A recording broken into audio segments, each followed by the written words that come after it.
The ochre jersey was back in all its glory on Sunday down at Norwood Oval. The Eagles unfortunately couldn't do it any justice though, going down by 46 points to a polished Geelong lineup. Plenty of frustrating moments, plenty of positive ones too, as we saw some of the young stars put up some career best performances. So match review Monday with Kurt and Ryan. Let's unpack it.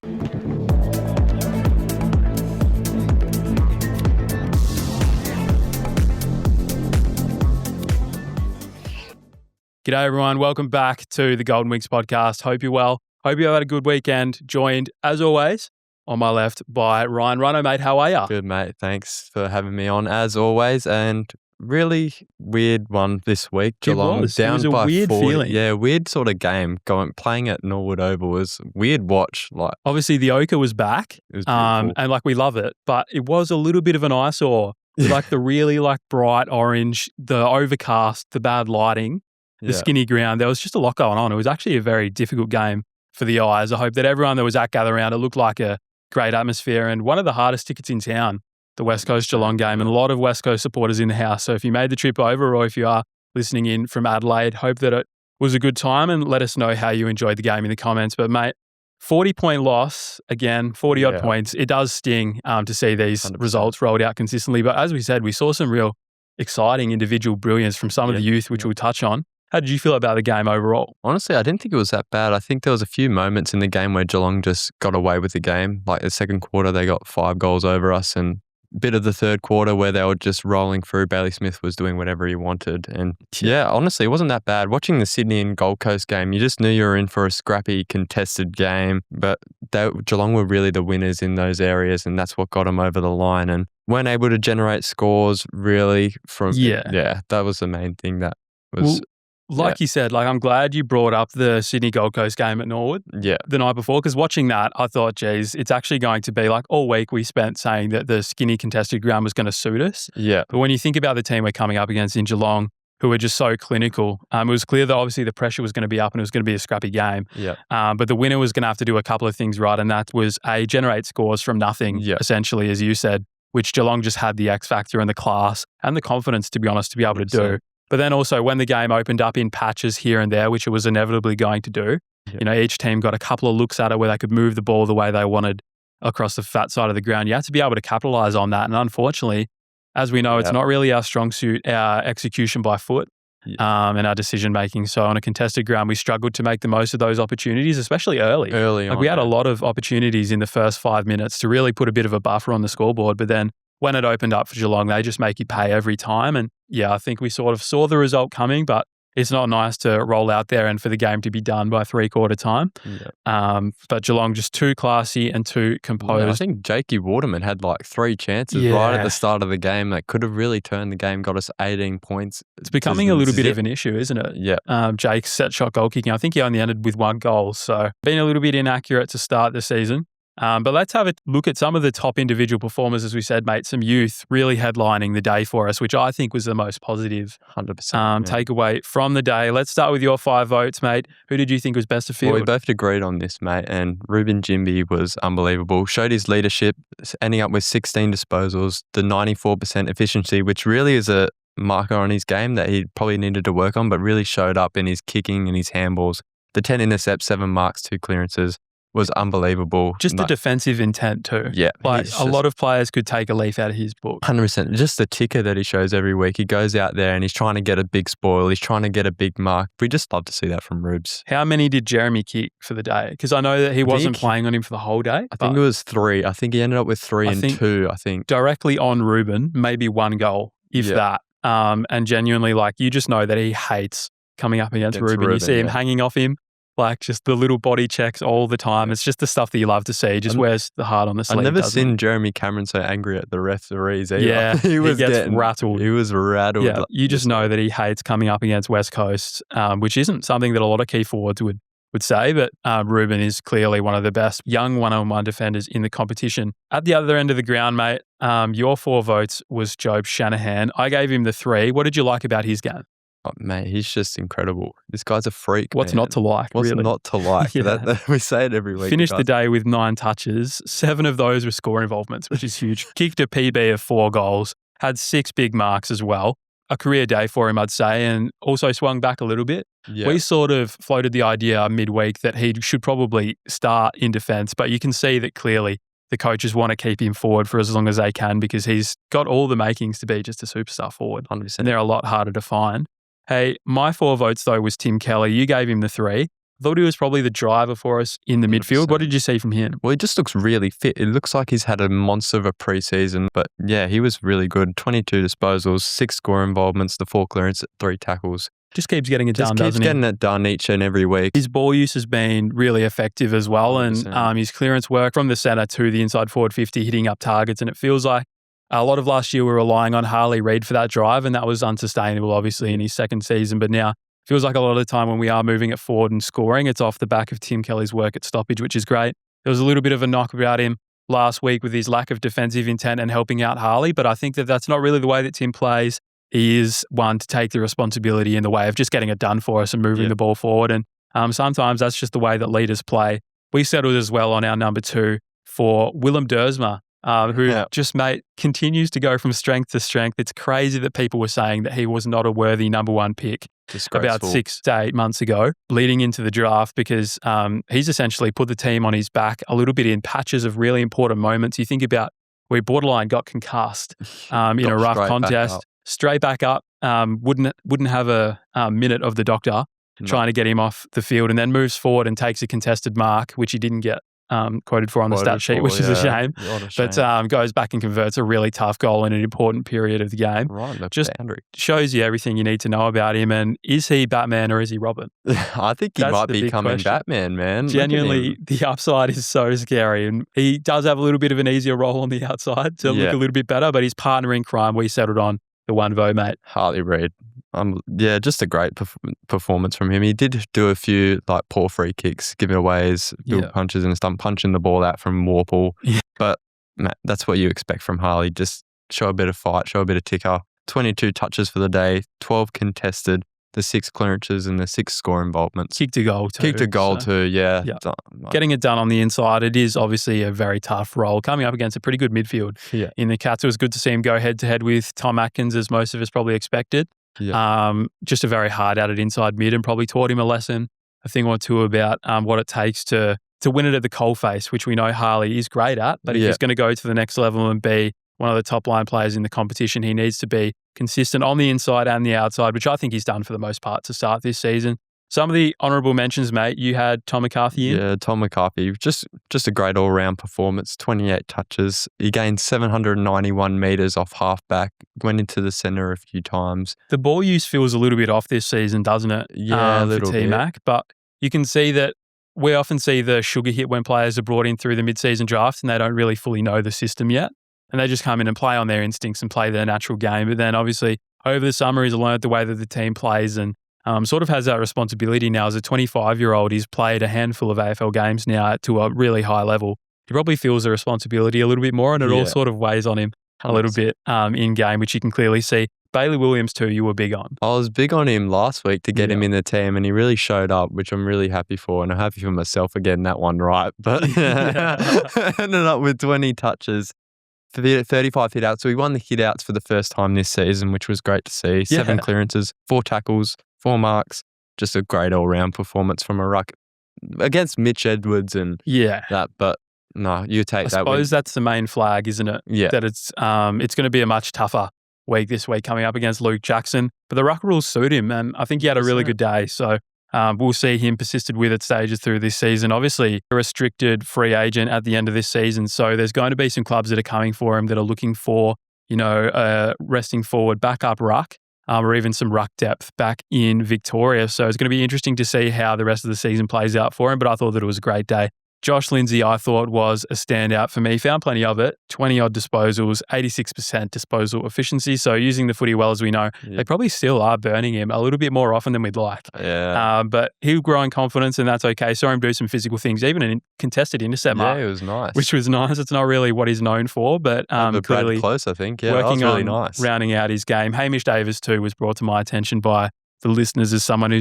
had a really good day. His aerial work definitely as well. Yeah. And that running power came into the game late. Yeah, Jack Graham also with a busted shoulder gave the young side probably our only good senior player other than Bakes as well. Yeah, maybe that really really good showed up shout. in that game, which was really not great to see. But Jack Graham was definitely there in the contest the whole game. Which we Yeah, love you to could see him labouring with that shoulder, couldn't you? Like he couldn't high-five the teammates. Yeah. And he wasn't even moving it when he was running, just had it dead off to the side. Commentators were telling him to get off the field. Yeah. You could tell he was beaten up and hurt. Yeah, but still going in for tackles, second efforts. He really did give the young players a look at the commitment that's required. Yep, 100%. And yeah, just love to see Graham just go about his work each and every week. All right, let's do a quick glance over at the stat sheet and how did the boys stack up in the major KPIs, mate? Yeah, look, I think that the stat sheet really probably solidifies what we've said off the top, to be honest. It was obviously a super contested game.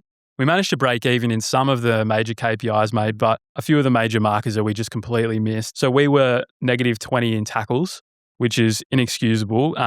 But to be negative 25 in contested possessions as well, you're not winning it on the inside, but you're also not tackling. So just giving them too much of a look. And in a contested small ground, as we said, that was really important. If we just were able to break even or even go plus in those markers, which we have throughout most of this season, then we're going to be in with a sniff for longer on the day. So that was obviously a shame. And there's been a lot made of the stoppages and the stoppage coaching from a lot of our listeners and just the general, the wider footy media. So it's going to be interesting to see how they rectify that because I think for the most part this season they've been okay. Yeah, we've been highly rated in those areas. 2 weeks on the bounce now against Sydney and Geelong and we've been shown to be way off the pace still. But the major KPIs, as you said, we won the hit-outs +2, which is great.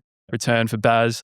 -8 in clearances for the day. Centre clearances, though, was the problem for mine. We were -9 only in centre clearances. Yeah. So that was doubled. And in the first quarter, West Coast was still able to bounce back from D50 and score quite regularly, which was great. But that's unsustainable if you're going to be doing that for the whole day, clearly. So against a team like Geelong, they're going to put you away at some stage. Yeah. Marks, -23 on a small ground.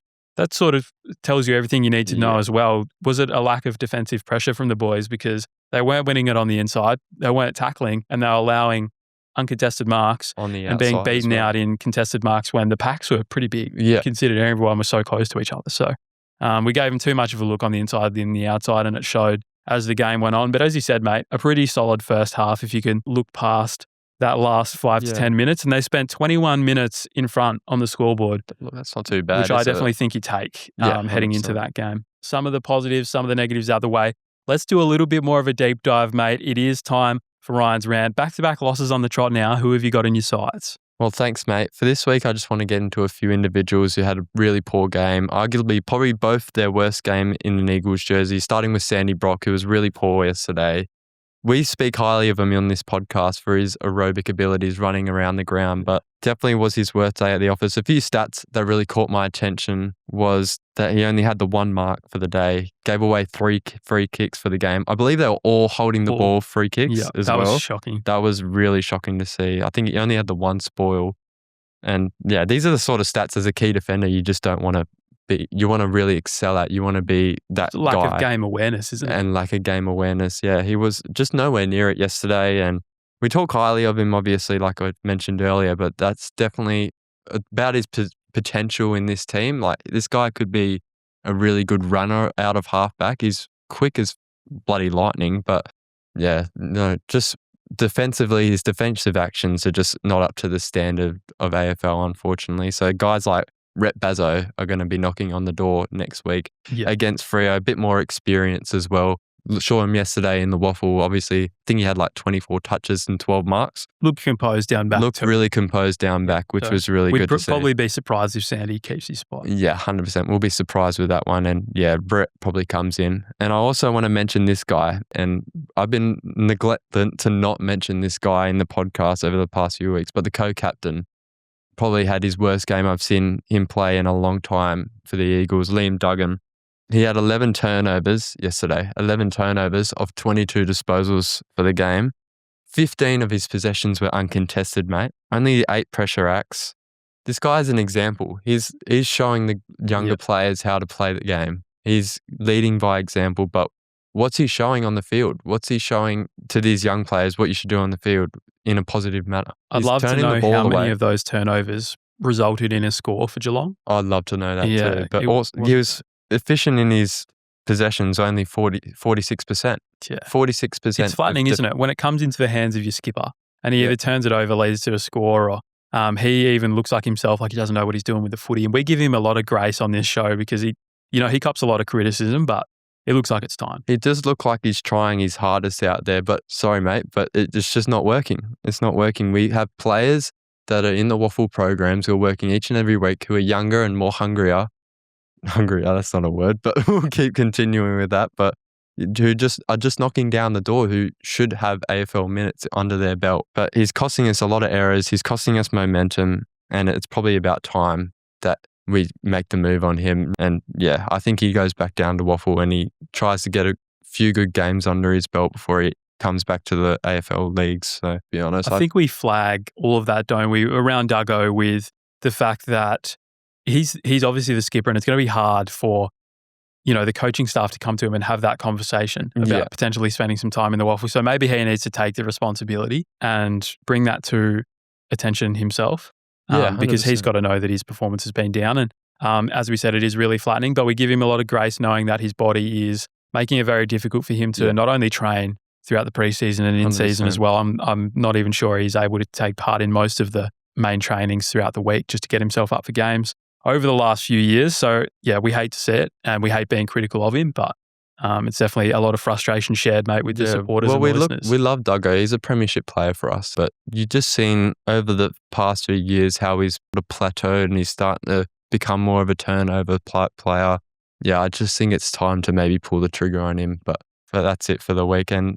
That sends us perfectly over to Kurt's big call. What is your call for this week, mate? Yeah, look, we'll move on a little bit to next week before we come back, obviously, and address the listener feedback. But, mate, it's going to take a fair bit to get me up and about for this derby, to be honest. I'm a little bit worried about what Fremantle are going to do to us. They look scary. Mate. But hey, what better than probably my favourite head-to-head matchup in the entire AFL between Ruben Ginbey and Josh Tracy. And I think that, mate, if we're any chance, Ruben is going to need to try and keep Josh Tracy to at least 2 goals or less. I'm going to say that he can even borderline keep him goalless for the day, which is a massive call. And it's pretty hard to keep one of the most informed key forwards in the competition goalless. But we know that Ruben has taken some big scalp and he's fired up. He's clearly taking these losses personally. You can see the way that he's just hanging on to his opponent and following him everywhere. You know that Josh Tracy's going to be up for the challenge, but I'm keeping a very close eye on that matchup, and hopefully he can keep him to a goal or less. That would be really nice. That's what I'm looking for the boys to get the win on the weekend, or at least be competitive, which I suppose as we go into these games against some of the top 4, top 8 contending teams, that's what we're looking for, is competitiveness for the most part of the day. And I think that they were able to do that, for at least a half on the weekend, which is great. But as we move to next week, mate, we will have a look. Some unfortunate injuries, of course, obviously with Dev Robb going down with that knee injury. And then, of course, Jack Graham with the shoulder. With that shoulder, who are both potentially going to be missing some footy. And a couple of big outs for our contested game. But luckily, there are a couple of contested beasts on the horizon set to make their return for the Derby this week, mate.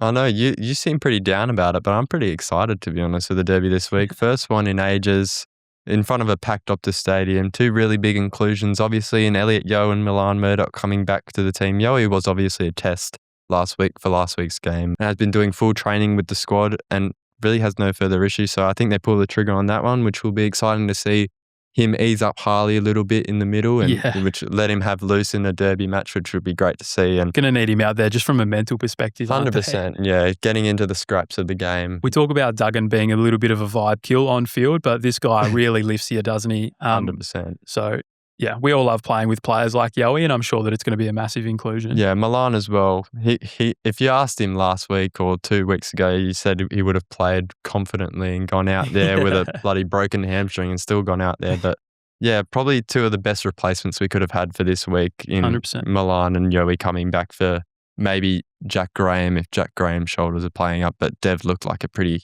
bad injury, but we'll see obviously in the review. But make sure you are following Golden Wings podcast on Instagram for the injury updates. 100%, yeah. But for me, Milan is an explosive half forward, so in my opinion, I think he should come in for Owies. That's a bit of a controversial one, and then maybe, in my opinion, a Tom Gross maybe come in for like a Jack Graham type, more of a contest, exciting new talent who obviously showed a lot last year, who was really impressive in the contest and cleaned up a few touches, got a 20 possession game last year. It was huge on him. I'm sure he's airing to go, and I'm sure he's ready to get out there because he's definitely an AFL quality player. Yeah, had the interrupted pre-season, but he's built a little bit of form in the WAFL now, and so we're hopeful that he can return. If not this week, then very soon. Yeah, just give him a few minutes in the environment, in the derby, just give him a go, just throw him in the deep end. Why not? There are players definitely knocking on the door in good forms and performances in the WAFL.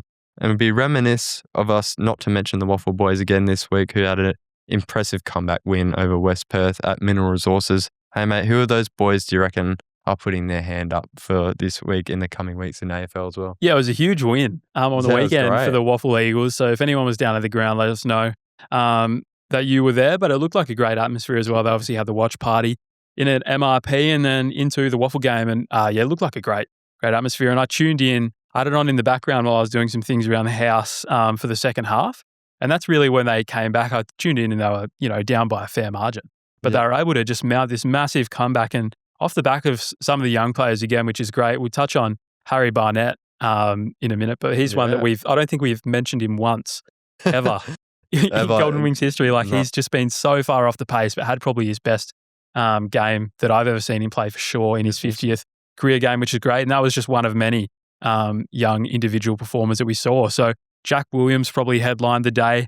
He took out Mish's top 5 MVP votes. Make sure you are following us on Instagram for the WAFL Wraps. They're up every Monday morning, but with the 4 goals, marked absolutely everything that came his way, and he looks like he's ready to go when he's required. But you just wanted to touch on Tom Gross again? Yeah, he was electric. He kicked a massive goal to take the lead in that game. Yeah, I think almost a sealer. Almost a sealer in the game, yeah. AFL call-up's definitely coming up, and I mentioned him earlier in our look to next week, and I hope he just gets a go, just unleash him as well. And Malachi Champion. Well, he's definitely one that I think he was dropped too soon. I think it was harsh to drop him last week. And he definitely responded, mate, in the WAFL. He just made things happen every time he was around it. Had 16 touches and 2 goals and set up a couple as well with some really, really impressive intercepts in the forward half. So he was pivotal in the comeback, and I'd be shocked if he doesn't make his way back 100%. Into the side for a player like Matt Owies.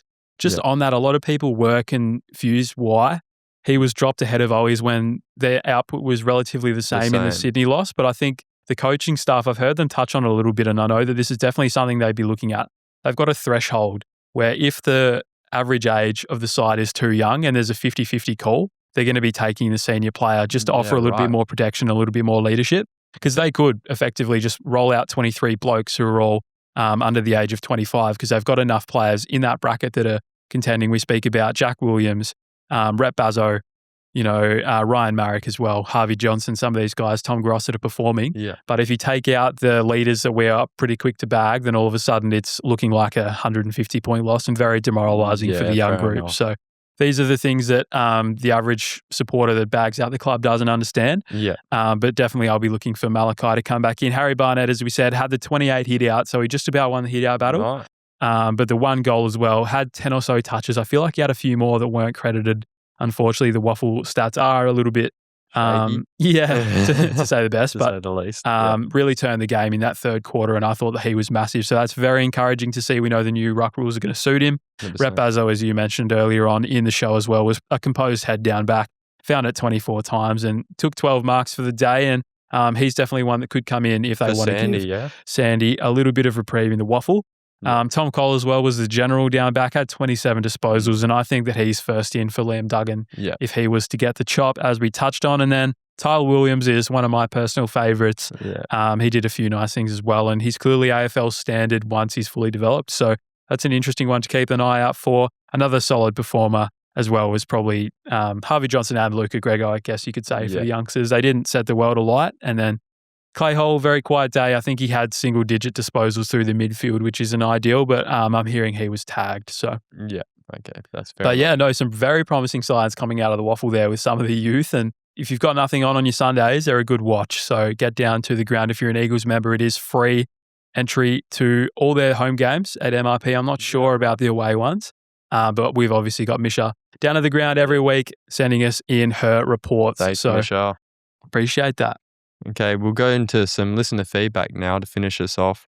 Jordan said the Harley tax is real. Yeah, it's frustrating to see, isn't it? Like a lot of those free kicks that he gives away, some of them are warranted and you just go, Harley, mate, what are you doing? What are you doing, But buddy? occasionally he'll just do something so small And we see it with players like Toby Green, where they see the number on the back, they see the yellow number 9 rolling in, and maybe he does something that's half questionable. He drops a little arm in, or maybe like a little knock off the player, a check, which happens 100 times a game, 100 times a quarter almost. But because they see the number 9 and flashing through, People tend to blow the whistle, don't they? Yeah, so that's a shame. Cook has said that's an interesting username. The skills have improved, still a long way to go, but something to work with there. And I think that's the main takeaway for me, was that the skills, although coming out of the back line, that's probably what let us down the most. You can see a lot more link-up chains consistently, players finding handballs, which would usually be a turnover, and then being able to play that kick mark game. It still is a little bit shaky, to be honest, when they're trying to work their way up the wing a little bit with the kick mark, but they're making it happen so much more often than last year, which is great.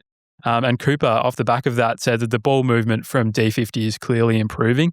Just need another key defender, mate. And so we'll do some list management podcasts throughout the year. 100%. But key backs will definitely be right at the top of our wish list. Yeah, 100%. Eagle Nation, stoppages are shocking. Our friends over at Eagle Nation, the stoppages is clearly one of the main areas for improvement this season, and a lot of it's been made about the stoppage coach, Luke Shuey, whether or not he's the man for the shop. Not the Shoop, he's one of my personal favourites, so I'm going to be very hesitant to bag him, but clearly something that needs addressing.